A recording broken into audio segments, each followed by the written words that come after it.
متولدین دهه 50 و 60 غیر از نگرانی برای عبور از سد کنکور با یک کابوس بزرگتر مواجه بودند. سهمیه‌ها. کابوسی که گریبان نسل بعد از اونها رو هم گرفت. به گفته وزیر اسبق علوم آقای دکتر مصطفی معین 75% از صندلی‌های دانشگاه علوم پزشکی تهران با سهمیه‌ها رزرو شده. سهمیه‌ها آیا برای اجرایی کردن عدالت یا برای نهادینه کردن بی‌عدالتی و تبعیض؟ من دکتر هادی یزدانی هستم و اینجا کماست. امروز با دکتر فرهاد تیمورزاده فعال صنفی و مدیر انتشارات تیمورزاده در این باره به گفتگو میشینیم. آقای دکتر تیمورزاده به کما خوش اومدین. بسم الله الرحمن الرحیم. سلام عرض میکنم هم خدمت شما هم بینندگان گرامی که این برنامه رو میبینند و متشکرم از فرصتی که به من داده شده. سپاسگزارم. آقای دکتر تا جایی که من میدونم و اینها شما نزدیک به 400 روز سابقه رزمندگی دارین. آیا از سهمیه‌ای هم که بهتون تعلق میگرفت و اینا استفاده کردین برای خوندن پزشکی؟ پاسخ خیر یا بلیشو باید بگم خیر. چرا؟ و من باید اینو بگم که حتی لحظه ای تحریک نشدم به این که بخوام از شرایط رزمندگی برای و تحت عنوان سهمیه استفاده بکنم.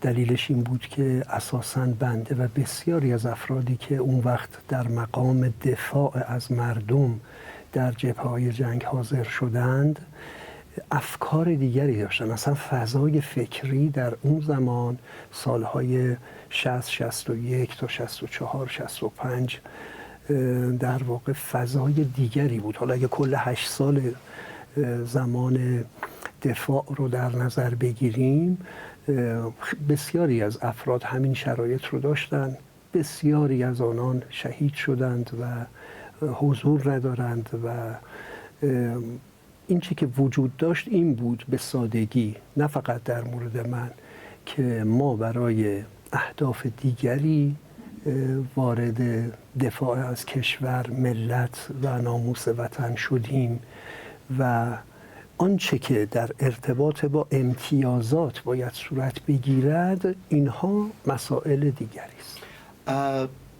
خیلی ها با این استدلال از سهمیه ها دفاع می کنند که بسیاری از این افرادی که حالا در جبهه و جنگ بودند خب فرصت جوانیشون رو بوده و فرصتی بوده که میتونستن اونها هم تحصیل بکنن، میتونستن مدارج علمی رو طی بکنن و اونها رفتن از کشور دفاع کردن و خانواده هاشون ممکنه آسیب دیده باشن، بسیاری از خود این افراد ممکنه آسیب هایی دیده باشند و اینها و از تبعیض مثبت برای این قضیه بهره میبرن و برای تئوریزه کردنش و بحث عدالت رو به کار میبرن. میگن که این کار تبعیض مثبتیه برای اینکه ما عدالت رو ساری و جاری بکنیم.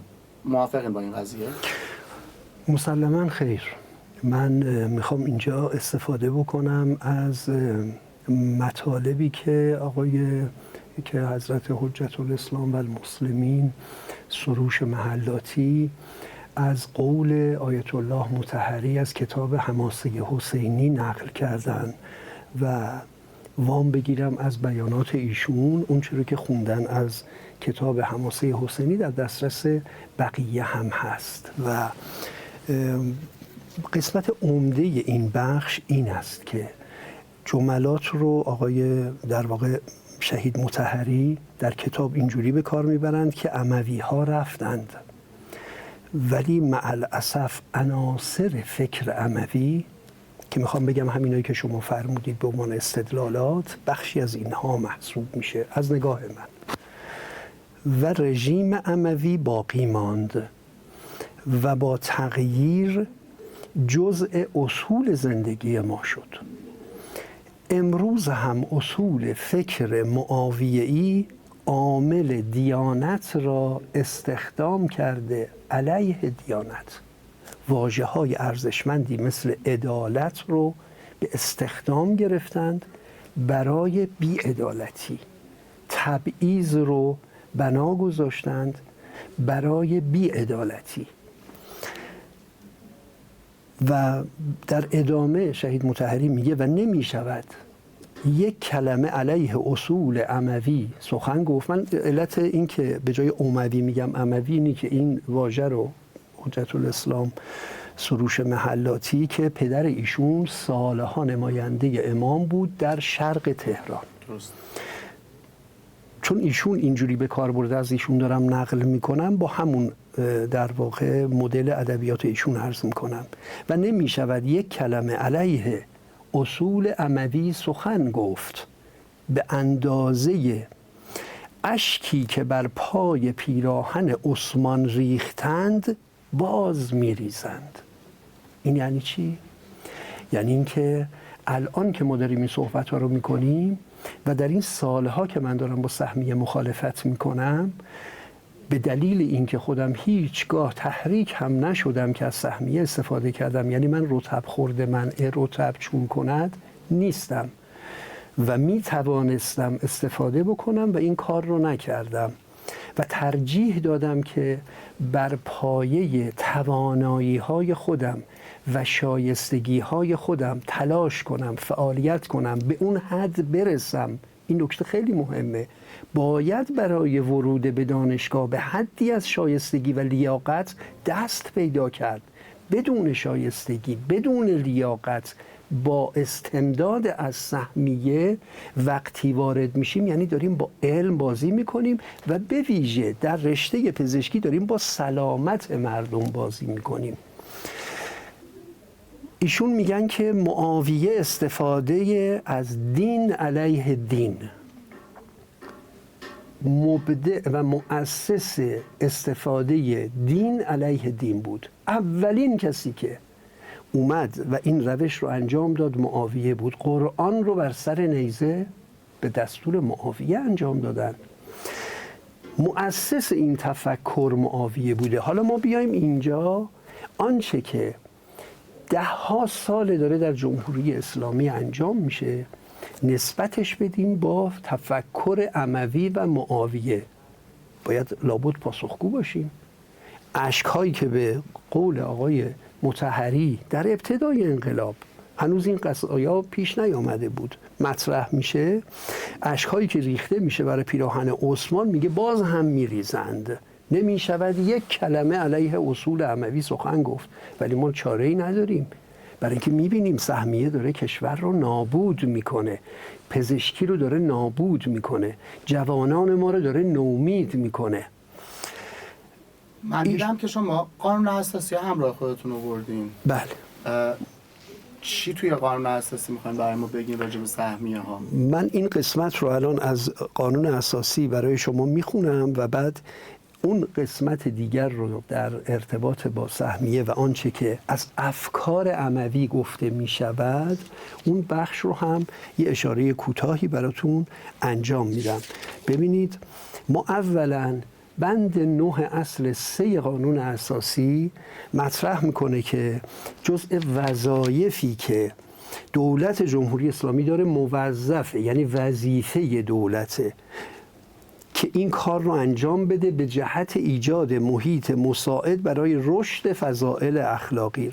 اون چیه در بند 9؟ رفع تبعیضات ناروا و ایجاد امکانات عادلانه برای همه. خب استخدام میکنن کلمات رو چون میخوان بگن عادلانه است، نشانه عدالت سهمیه است. دقیقاً. بسیار عجیبه یه همچین تلقی. یعنی ما بیایم بگیم ماست سیاهه، بیایم بگیم الان روز نیست و شبه، براش استدلال هم بیاریم. ما بیایم بی‌عدالتی انجام بدیم در حق جوانانمان، در حق شایستگانمان و اونها رو به جای اونها افراد دیگه‌ای رو قرار بدیم. چرا؟ چون پدر اینها، خود اینها در مقاطعی فعالیت‌های ارزشمند و قابل تقدیری انجام دادند. فعالیت ارزشمند و قابل تقدیر، تقدیرش لزوماً استفاده از حقوق افراد برای ورود به دانشگاه نیست و لزوماً کاهش شایستگی ها و لیاقت افراد برای نشستن روی صندلی دانشجویی و به ویژه دانشجوی پزشکی، دندان پزشکی، داروسازی، علوم پزشکی نیست.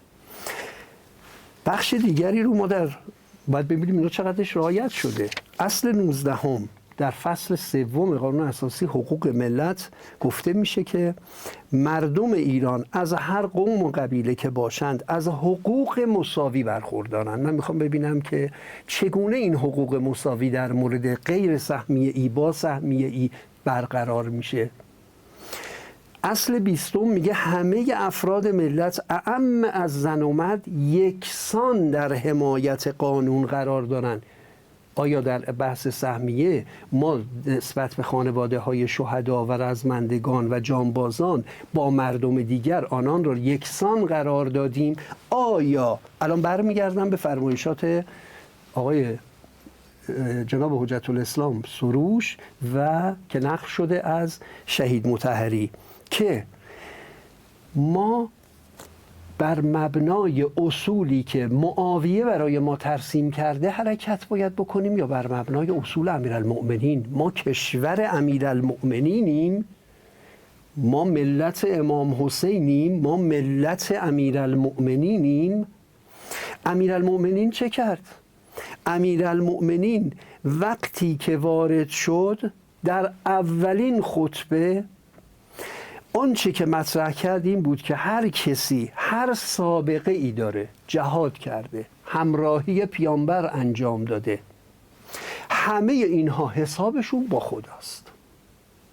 منم اون موقع که بدون تردید داشتم فکر میکردم گفتم با خدای عالم معامله کردم، از کسی طلبکار نیستم، نه از نظام، نه از مردم، نه از سیستم. برم بشینم 10 ماه روزی 16 تا 17 ساعت نشستم، دیپلمم ریاضی بود، نشستم برای کنکور تجربی به مطالعه کردن، به خوندن، به تست زدن تا بتونم توانایی خودم رو افزایش بدم و با رتبه 82 منطقه 2 سال 64 پزشکی تهران قبول بشم. اما رفتم افزایش دادم شایستگی و لیاقت‌های علمی خودم رو، نه اینکه بشینم هیچ فعالیتی انجام ندم. خب پدر من یه کاری انجام داده بود، خود من یه حرکتی کرده بودم، ماها در جبهه بودم و حالا بیام از مزایاش استفاده بکنم. امیرالمؤمنین آنچه که گفتن این که هر کسی هر سابقه ای دارد از جهاد، از همراهی با پیامبر، همه حسابشون با خدا. چرا؟ چون بارها این رو بنده هم مطرح کردم، روزنه ای که باز شد دروازه های متعددی از اون روزنه باز خواهد شد برای موارد مختلف، من جمله سهمیه هیئت علمی. همین رو میخواستم اشاره کنم دکتر، بدونین چند مدل سهمیه ما داریم الان؟ والا تا جایی که من دیدم بیش از 20 مدل سهمیه است و در کنار اینها به بهانه‌های مختلف برای ارزگذاری، برای ایجاد انگیزه در باقی ماندن هیئت علمی داخل کشور، فاجعه هایی به بار آمد، دروازه هایی باز شد که این دروازه ها مجال ورود شایستگان رو به دانشگاه برای رشته های پرطرفدار بسیار کاهش داد. متاسفانه. دقیقاً یه بحثی که همیشه مطرح میشه و باهاش کل ماجرای سهمیه ها رو و منتقدین سهمیه ها رو به عقب میرونن اینه که شما با فرهنگ جبهه و جنگ و شهادت و رزمندگی و ایثار مشکل دارید. بله. در صورتی که ما اینجا توی این سهمیه ها یا میبینیم رزمنده وزارت جهاد کشاورزی فرزند و همسر، رزمنده ستاد کل نیروهای مسلح فرزند و همسر، جانباز کمتر از 25% فرزند و همسر، افرادی که تا 6 ماه مثلا حضور در جبهه داشتن فرزند و همسر. سهمیه هیئت علمی، این دروازه‌ای که باز میشه رو میخوام بگم. بله. بحثی که مطرح میکنند و اینها میگن که پیرو همون تبعیض مثبت، میگن که ما در یه رقابتی داریم شرکت میکنیم و این افراد یک عقبه‌ای رو ندارند، این افراد یه امکانهایی رو نداشتند برای تحصیل و ندارن و ما به این صورت اینها رو میخوایم وارد این رقابت بکنیم. شما اعتقاد دارین به این رقابتی که برخی از افراد اگر 100 متر قراره بدون روی خط 100 متر ایستاده باشن، بعضی دیگه روی خط 50 متر و بعضی روی خط 30 متر؟ من اتفاقا میخواستم همین رو مثال بزنم و او این که در یک رقابت وقتی میشه حرف از برابری زد و از عدالت زد که همه در ابتدای خط ایستاده باشند. یعنی با هر توانایی باید در ابتدای خط ایستاده باشند و بتونند در این رقابت شرکت بکنند. اتفاقا اینجا این مثال و این سوال رو میشه کرد. من اینو چند بار مطرح کردم. ببینید تو به چه دلیل دارم اینو میگم؟ بحث شایستگی است دیگه. میخوایم ببینیم آیا این شایستگی وجود دارد یا خیر. ما قرار نیست مملکت رو بفروشیم، چون وقتی داریم افراد ناکارآمد و با شایستگی کمتر رو وارد رشته‌های دانشگاهی که بعد از اتمام تحصیلات باید برن به کشور خدمت بکنن میکنیم، یعنی اینکه عده زیادی رو داریم بدون لیاقت وارد این عرصه میکنیم و در واقع به نوعی داریم فروش حیثیت مملکت، موفقیت مملکت رو انجام میدیم به خاطر مواردی. پدرش عضو هیئت علمی است، پدرش یا خودش سابقه رزمندگی دارن و این نقض غرضه. اگر رفتن برای عدالت رو برقرار مملکت بکنین و مسئول بودین در همون زمان، اگر می‌خواستین عدالت رو برقرار بکنین چه جوری این عدالت رو برقرار می‌کردین؟ من با توجه به همینایی که الان دارم عرض می‌کنم، همین حالا هم به نظرم بسیار دیر شده. من شخصاً با هیچ سهمیه‌ای موافق نیستم. مثالش رو عرض بکنم، سهمیه بهترین سهمیه‌اش که دیگه بچه‌های با استعدادی هستن، سهمیه استعداد درخشانه. غلطه به نظر من. چرا باید این کار صورت بگیره؟ سهمیه المپیادیاست. چرا باید این کار صورت بگیره؟ ما یه عده‌ای رو به خاطر اینکه می‌خوایم به لحاظ سیاسی تو دنیا ژست بگیریم، بگیم بچه‌های ما مدال طلای اینو گرفتن، اونو گرفتن و خب به خاطر کشور رفتن همه درس‌ها رو نخوندن، یعنی نمی‌توانند بیان در خط مسابقه قرار بگیرن. چرا؟ چون تک رشته‌ای اینها رو بار آوردیم، وقت گذاشتن، رفته زیست شناسی، رفته ریاضی، رفته فیزیک، در این جهات رفته و رشد کرده و بخوایم اینها رو هم براشون سهمیه قائل بشیم. نه، این میشه بی‌عدالتی. برای اینکه وقتی در هر سالی از قبل اعلام شده که با این ضرائب شما باید بیاید هم زیست رو امتحان بدید، هم فیزیک رو امتحان بدید، هم ریاضی رو، هم شیمی رو، با ضرائبی که همه از قبل ازش مطلعند و یک باره هم در نظر گرفته نشده، وقتی با یه همچین شرایطی میاییم و تنظیم میکنیم، همه باید همه توانایی ها رو با هم داشته باشند. بنابراین سهمیه استعداد درخشان هم و المپیادی ها هم سهمیه نامربوطی است و سهمیه ناعادلانه است که باعث میشه که مواجه بشیم با یه قهرمان المپیک بگه منم نخبه محسوب میشم، پس به من هم اجازه بدید برم پزشکی بخونم. و نکتهش اینه که حالا یه عده از اون طرف میان میگن خب منم ممکنه نخبه پزشکی باشم، چرا به من اجازه نمیدن برم تو المپیک؟ منم خیلی علاقه دارم برم المپیک و رقابت بکنم حالا تو المپیک. حالا یا قهرمان میشم یا نمیشم دیگه. بله. من اینجا میخوام همین رو عرض بکنم که سوالی رو بارها مطرح کردم، چرا برای تیم‌های ملی ورزشی سهمیه قرار داده نمیشه؟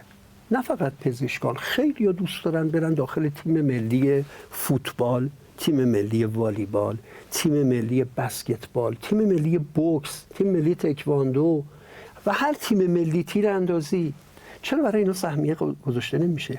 چون اونجا همه قاعده بازی رو پذیرفتن. بله. یعنی پذیرفتن که شما برای اینکه یک بازیکن والیبال باشی بعد یه معیار قدی داشته باشی، یه توانمندی داشته باشی، بله. بعد یه میزان سابقه حضور در لیگ برتر داشته باشی، بعد سلسله مراتب نوجوانان، جوانان امید رو طی کرده باشی.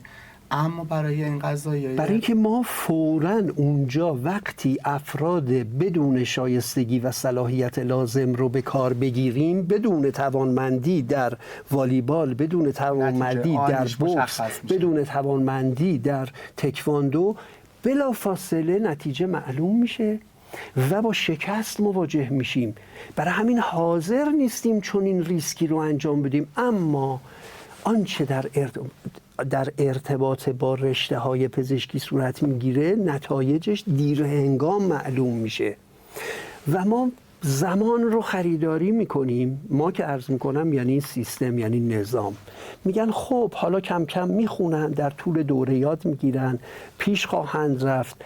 به قیمت محروم کردن، به قیمت تبعیض، به قیمت بی‌عدالتی نسبت به شایستگان میایم و اینا رو وارد میکنیم، چون بلافاصله نتیجه شکست رو نمیبینیم. اما الان میخوایم بگیم این روش بعد از 44 سال شکست خودش رو نشون داده و ما نمیخوایم ببینیم این شکست رو. ما نمیخوایم ببینیم که چه تعدادی از فرزندان این کشور رو با وجود شایستگی محروم کردیم و یه بحث شایستگی است و نتیجه یه بحث دیگه، بحث واقعا بی‌عدالتی است.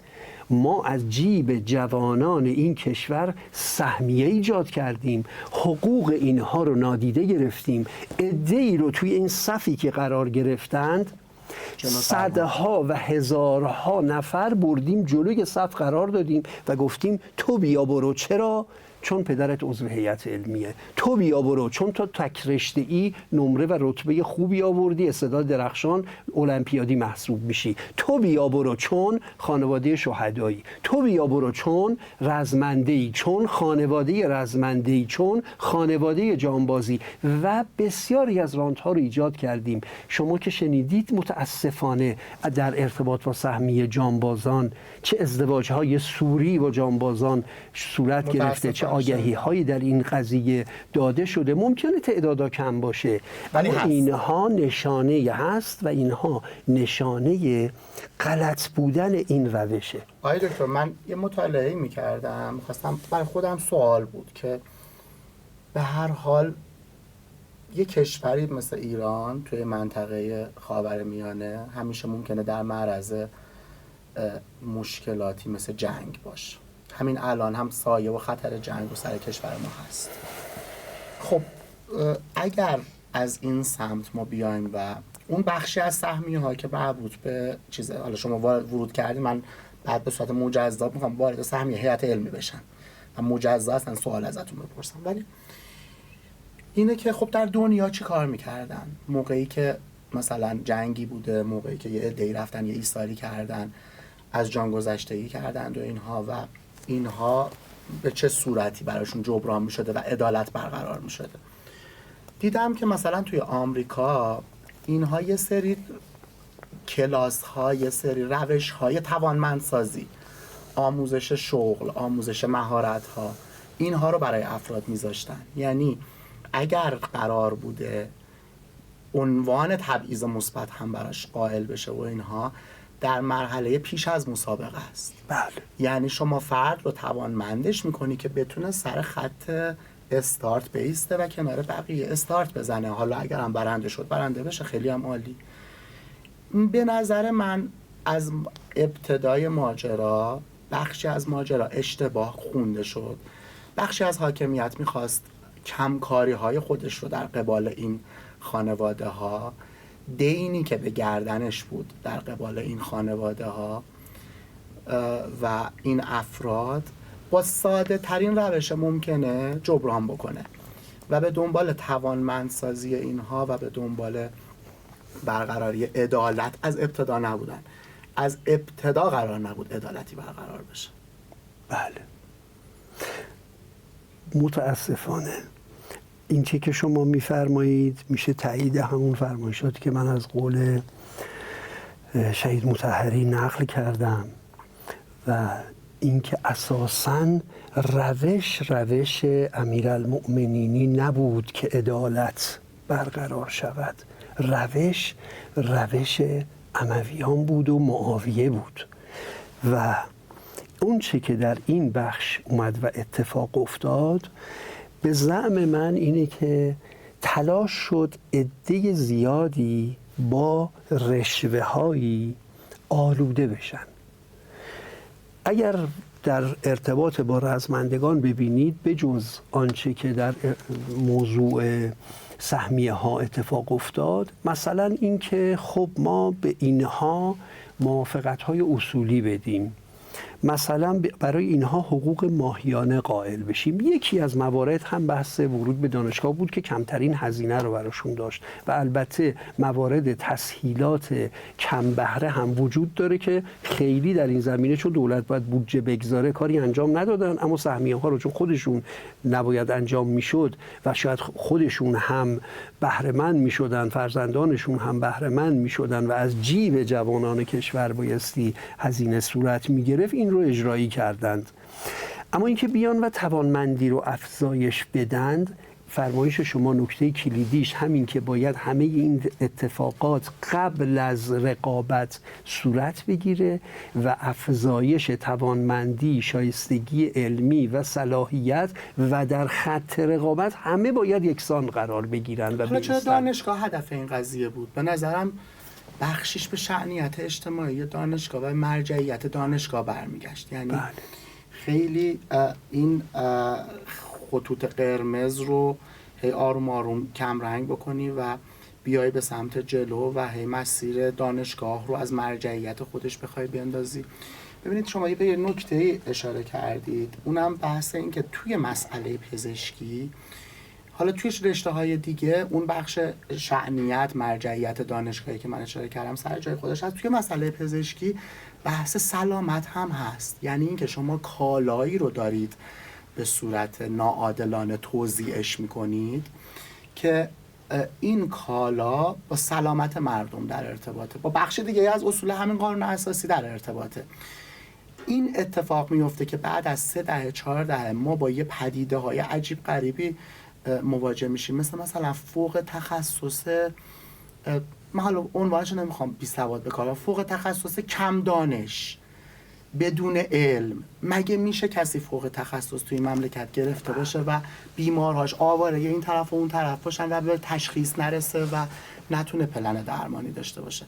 این بخش تأثیر توی سلامت و کیفیت درمان رو چجوری دیدین توی این چند دهه تا به این نقطه رسیدیم؟ چون الان دیگه سهمیه ها قابل ارزیابی و بررسی، نتیجه شکست آنی ورزشی نیست که همون لحظه همه ببینن. الان میشه بعد از 3-4 دهه این رو دید. من با اینی که شما میفرمایید که موافقم. خب متاسفانه آثار این رو داریم میبینیم و اما نمیخوام به اینجوری تصور بکنم که عالماً آمدن به این سوی رفتیم. من میخوام بگم به جهت این بوده که شاید باورشون نمیشده یک همچین برایندی نصیب کشور بشه. به این فکر نکرده بودم. مثل خیلی کارهای دیگه که بدون فکر صورت گرفته، اینجا هم به گمان من شاید گمان خوشبینانه‌ای باشه، نتیجهش که نتیجه مشخصیه که خب این اتفاقی که افتاده و متاسفانه در حال حاضر بیش از 60% کسانی که پس پیشوند دکتر رو دارن افراد کم سواد و بیدانشی هستند و بدون شایستگی و صلاحیت لازم این پیشوند در ابتدای اسمشون قرار گرفته.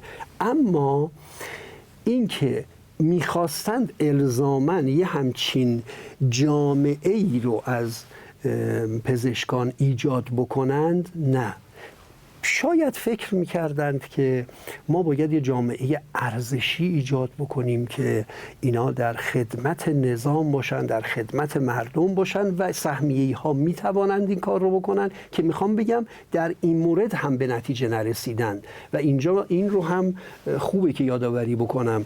متاسفانه بسیاری از، اگر سهمیه خوبه، اگر واجد ارزشه، شما نمیبینید کسانی که از سهمیه استفاده کردند یا لااقل 99% این افراد تلاششون با نوع پوشش، با نوع رفتار، با نوع ظاهر به گونه است که متوجه نشه کسی اینها سهمیه‌ای هستن. بیانش نمی‌کنن. اصلا این که پدرشون جانبازه یا شهیده هیچ کدوم رو بیان نمی‌کنن و همه این رو هم رد می‌کنن. حتی در کارنامه‌هاشون با فتوشاپ میرن و اصلاح می‌کنن و حالا استوری می‌کنن و قرار میدن که این ماجرایی که 1-2 سال پیش اتفاق افتاد که در واقع اونم در واقع در یه بخشی فقط اتفاق افتاد دیگه. بعضی از دوره‌ها دوره 46 47 48 اینها در واقع مشخص شد و معلوم شد و عده‌ای بهت زده شدن از کسانی که اساساً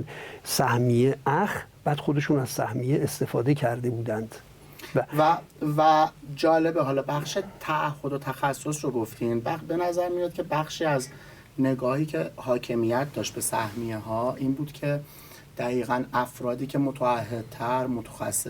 متعهدتر باشند و ببره به سمت تخصص و افرادی که بتونن بعداً از نظر مدیریتی یا توی نقاط حساس و جایگاه حساس کمکش بکنن. ولی من با آمار میخوام صحبت کنم خدمتتون. تقریباً الان همون چیزی که فرمودین بالای 60% از تخصص‌ها رو توی دستیاری افرادی که سهمیه دارن پر میکنن و جالبه که کمترین میزان شاید توی طب اورژانسه. دقیقاً یه چیزی که ما امروز نیاز کشورمون هست طب اورژانس. خب اگر کسی تعهد داشته باشه، اگر کسی اون بخش تعهده بر تخصص بچربه، خب الان باید بیاد توی جایی که کشور نیاز داره، یعنی طب اورژانس، بیهوشی، اطفال، داخلی، اینها رو پوشش بدن. ولی میبینیم بیشتر میزان تقاضا توی رشته های لوکسه. من یه آمار بگم از دوره 46م دستیاری، از 155 ارتوپد 61%، 61.9%، 96 نفر با سهمیه‌اند. از 229 نفر که قلب قبول شدن در کل کشور 140 نفر سهمیه دارن، 61%. خب چرا پس سمت رشته های مثل طب اورژانس و اینها نمیرین؟ رشته هایی که نیاز کشوره. این به نظر میاد که خیلی علامت سوال خیلی جدی قرار میده جلوی این بحث. و از اون طرف هم یه کمپینایی اگر چند سال گذشته یادتون باشه، کمپین مثلا با هشتگ بدون سهمیه راه افتاد توی توییتر که افراد میگفتن که ما اگر نمیتونیم اونها رو وادار بکنیم به اینکه عنوان سهمیه رو بنویسید توی عناوینتون و این حق رو به مردم بدیم که بدونند پیش چه پزشکی میرن، به نظر من حداقل از حقه.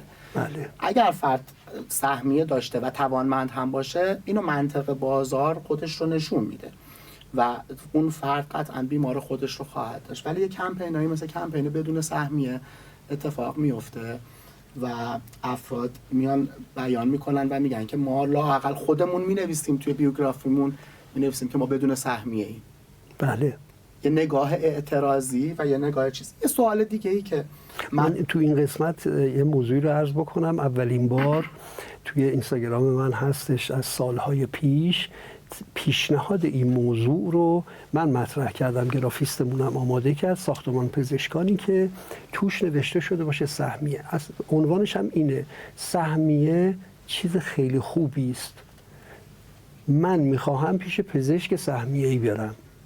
چرا؟ چون میخوام پزشک متعهد انتخاب بکنم.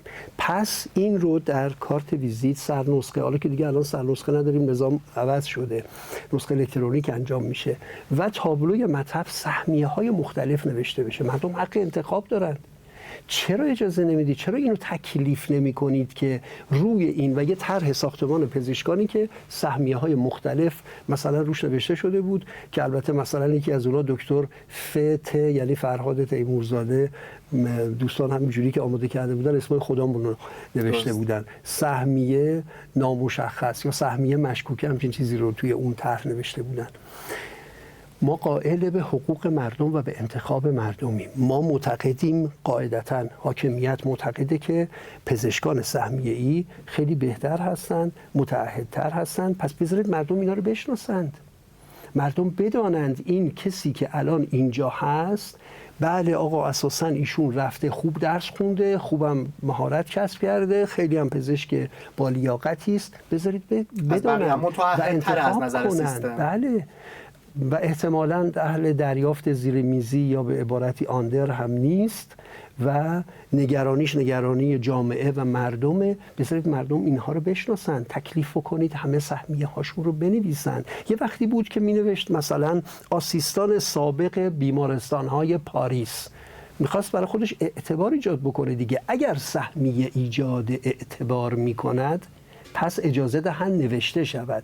یه نکته دیگه هم شما فرمودید در ارتباط با کشورهای دیگه که چه کار میکنن. اولا من میخوام بگم هیچ کشور دیگری ولو آمریکا برای ما ملاک نیست. ما که در قله دنیاییم، ما که اساسا داریم به همه جا همه چیز رو صادر میکنیم، فرهنگ خوب و غنی خودمون رو داریم صادر میکنیم. پس اینکه اونا چه میکنن برای ما ملاک نیست. اما همینی که میفرمایید اگه بیایم و نگاه بکنیم، این وضعیت بلبشویی که با سهمیه‌های مختلف ایجاد شده، بی‌عدالتی، تبعیض، ناشایستگی، بی‌صلاحیتی اتفاق افتاده رو ما تو ایران میبینیم و تو هیچ کشور دیگری شاهد نیستیم. اونجا نهایت تلاش همین است، با امکانات بیت المال توانمندی و شایستگی افزایش پیدا بکنه، همه بیان تو خط مسابقه قرار بگیرن و استارت بزنن. و یه سوالی که خیلی از این مردم دارن، خیلی از افرادی که مواجهن با مسئله تحصیلات دانشگاهی یا اینا، اینه که چند بار قراره از این سهمیه استفاده بشه. ببینید حتی برخی هستن میگن که ما مشکلی نداریم، لااقل یک بار این سهمیه استفاده بشه، لااقل یک بار این فرد از خط استارت ببرن جلوتر، نه در هر مقطع تحصیلی، نه در هر گزینش، نه در هر صلاحیت سنجی. بله. ببینید این مسئله است برای مردم. خب موضوع اینه که این موضوع نه فقط در این مراحل علمی بلکه در مراحل استخدامی هم صورت میگیره دیگه. حقیقتش اینه که اگر بخوایم به هر دلیلی وجهه‌ای قائل شدیم برای سهمیه و برای امتیاز، یعنی بخوایم بگیم نه شیوه امیرالمؤمنین اشتباه بوده، چرا امیرالمؤمنین آن وقت اومد و رزمندگی، شرکت در غزوات و در کنار پیامبر بودن رو نادیده گرفت و نزدیک پیامبر بودن رو نادیده گرفت، جنگ جمل چرا صورت گرفت، طلحه و زبیر چه میخواستند؟ غیر از این بود که ما در کنار پیامبر بودیم، ما باید امتیازات دیگری داشته باشیم. البته من میخوام به شما اینو بگم، ببینید متاسفانه این روحیه و این تفکر در خیلی از جاهای کشور ما حاکمه. شما وقتی میخواد سازمان نظام پزشکی تشکیل بشه، عده‌ای که اومدن لابی کردن، حمایت کردن، وقتی میخواد دولت تشکیل بشه، عده‌ای که اومدن لابی کردن و حمایت کردن، بعد اسمش میشه چی؟ سهم خواهی. گرفتن و درخواست امتیاز و سهم خواهی بابی بود که در جمهوری اسلامی از ابتدا با سهمیه ایجاد شد، امتیاز و سهم خواهی، و هیچ کس نمیتواند بگوید که امیرالمؤمنین و تعالیم دینی ما ان اکرمکم عند الله اتقاکم. اونجا بحث این نیست که دیگه وقتی میخواد کاری صورت بگیره آیا کسی با این خط سیاسی بیشتر بوده یا نبوده، آیا عضو انجمن اسلامی جامعه پزشکی بوده که بیاد سمت دریافت بکنه یا شایستگی دیگری داشته است. هیچ کدوم اینا مطرح نیست. اما این متاسفانه روحیه در جای جای کشور ما وجود داره و به این ترتیب پیش میره. تو جریان سهمیه و امتیازگیری و مسائل مادی هم همینطور، و شیوه حاکمان ما این بوده که افراد رو آلوده بکنیم. اگه ببینیم عده‌ای ممکنه با این موضوع اعتراض انجام بدن، برای خودشون سهمیه قائل بشیم، هیئت علمیه ممکنه اعتراض بکنن، باید آلودهشون کنیم، برای خودشون سهمیه قائل بشیم، بذاریم بدترش هم قائل بشیم. بچهش به اندازه یه دامپزشکی بوده، بیشتر از این هم نتونسته، بیاریم ببریمش تو پزشکی، از یه دانشگاه درجه 4 ببریمش دانشگاه درجه 1. اتفاقی که دقیقاً در سال 96 رسانه‌ای شد، اتفاقی که دقیقاً با رسانه‌ای شدنش تو سال 96 من انتظار داشتم یه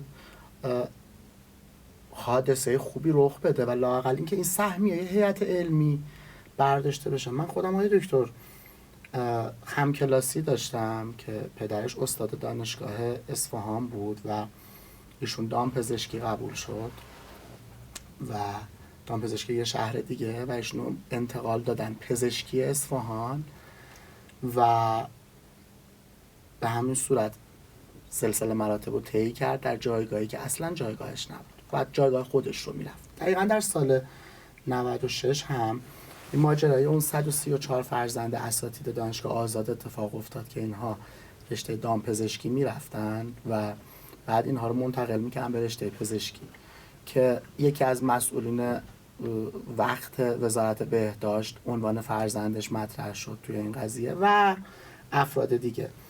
کارنامه‌ای من دیدم توی اون زمان که یکی با رتبه 175,000، شیمی 1%، فیزیک 22%، زیست 1%، ریاضی 12%، عربی منفی و ادبیات 12%.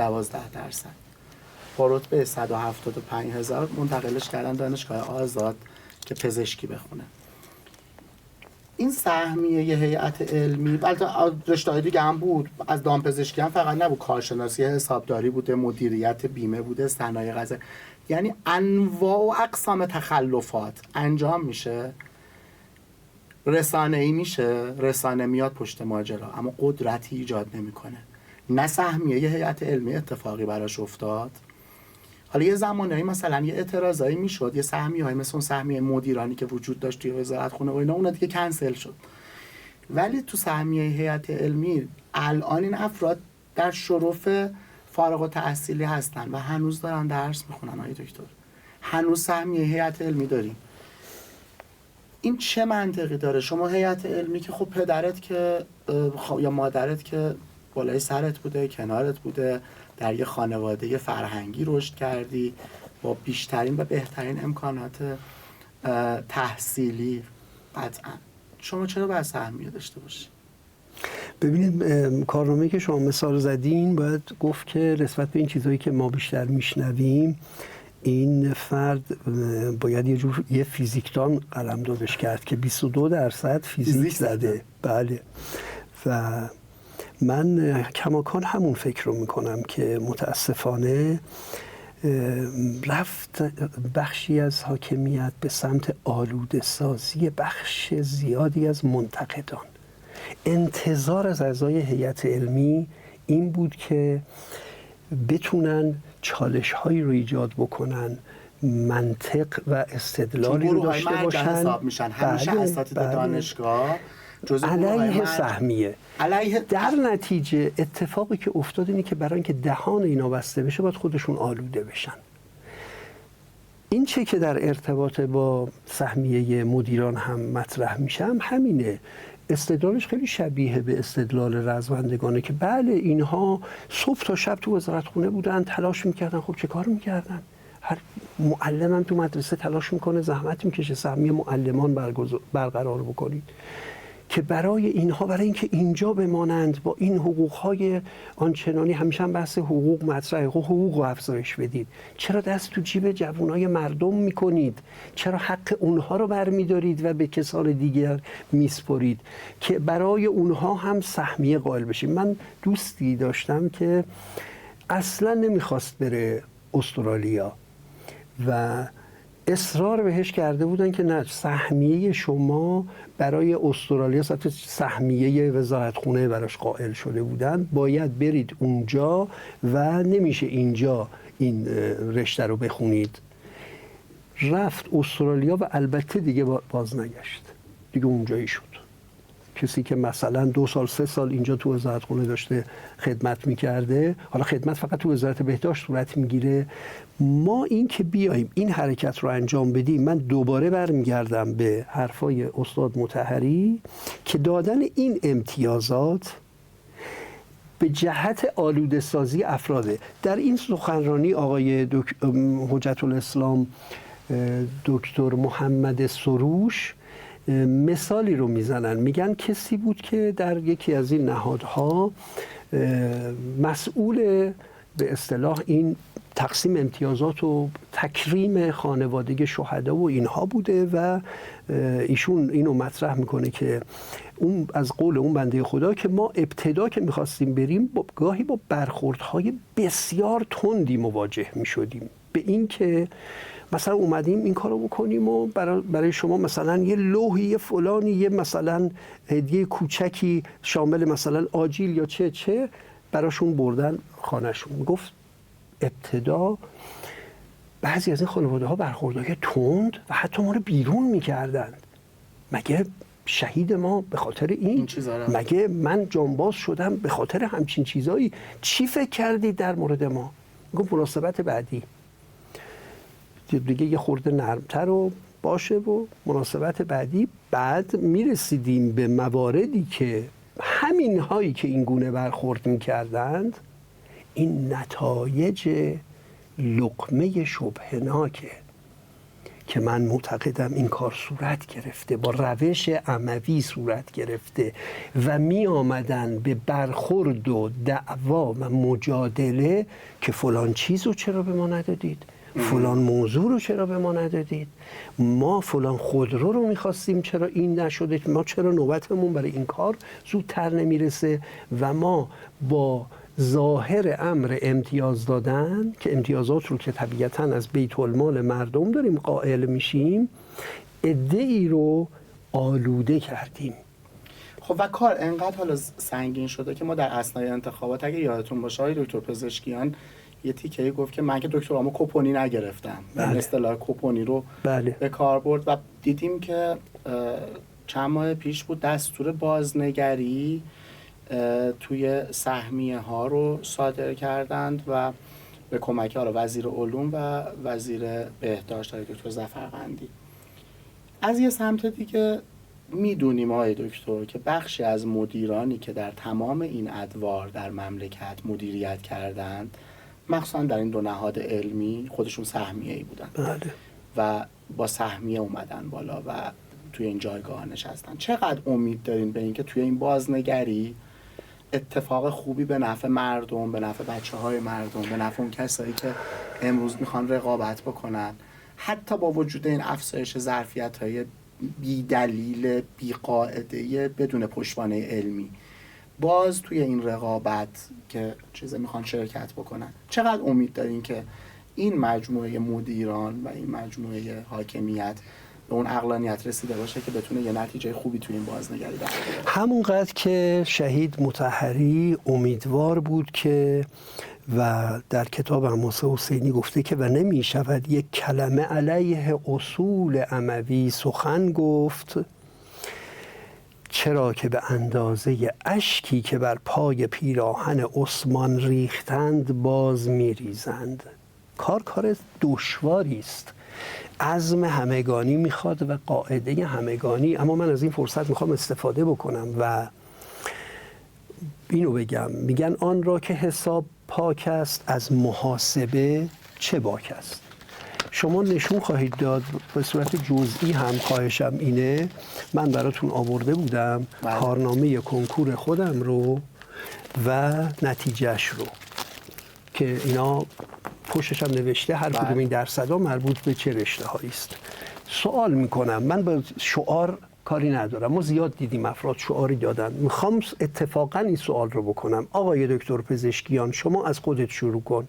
اگر شما سهمیه‌ای نیستی، هیچگاه از کوپونی بودن استفاده نکردی، چه برای ورود به پزشکی عمومی، چه برای دوره تخصص جراحی و جراحی قلب، لطفاً کارنامه هاتو منتشر کن. آقای دکتر ظفرقندی، وزیر عزیز بهداشت که خیلی هم ارادت دارم، کارنامه هاتون رو منتشر کنید. آقای دکتر جعفریان، قائم مقام وزیر بهداشت، آقای دکتر رئیس کرمی، عضو ستاد گروه کمیته سلامت، هم رئیس جمهوری هم کمیته انتصابات، آقای دکتر مسعود حبیبی، لطفاً شما، آقای دکتر سید جلیل حسینی و آقای دکتر رئیسی معاون بهداشت، بله، و هر معاون دیگه، معاون درمان جدید که امیدوارم ان شاءالله به زودی فرد صاحب صلاحیتی معرفی بشه، لطفاً این بنا رو بگذاریم. هر کدوم ما اگر با سهمیه موافقیم سکوت کنیم، اگر با سهمیه مخالفیم و خودمون هم استفاده نکردیم، کارنامه های خودمون رو برای ورود به دانشگاه و تمام مراحل منتشر کنیم. فضای مجازی هست، همه میبینند. من حقیقتش میخوام بگم که آقای دکتر پزشکیان انشالله که این درست بوده باشه، اما وقتی مدرکش رو نکردن، جمله این که ما کوپونی بالا نیومدیم خیلی تفسیرها میتونه داشته باشه. معلوم نیست که الزاماً اینطوری باشه و برای اینکه بحث سهمیه حساسیت خودش رو داشته باشه عزیزان ما به این چالش دعوت میشن.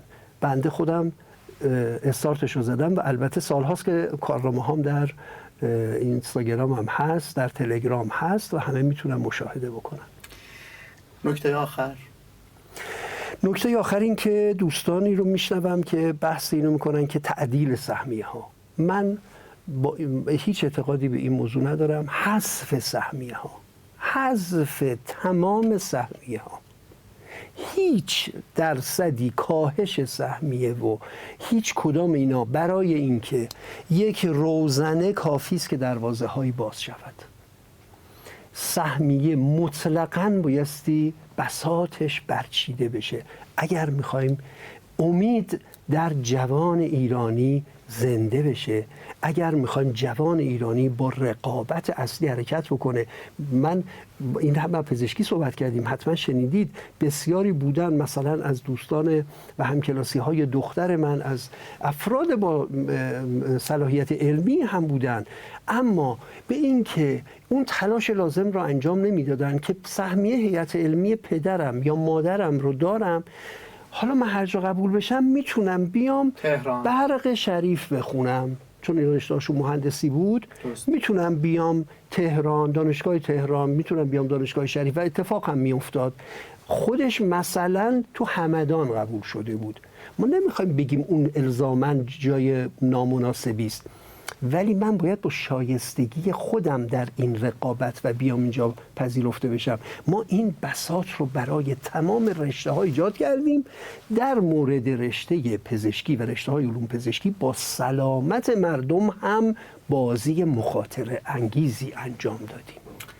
چالش جالبی رو شروع کردین، من واقعا انتظار نداشتم، ولی امیدوارم که دوستان و عزیزان بپیوندن به این چالش. من به نظرم که خیر و برکت داره برای جامعه. و البته نگه کارنامه رو ها، تمام بخشایی که آزمون دادن و پذیرفته شدن در مرحله بعدی در حوزه پزشکی، ورود به دوره پزشکی عمومی، ورود به تخصص، ورود به فوق تخصص، با چه کارنامه‌ای وارد شدن، از سهمیه ای استفاده کردن یا خیر.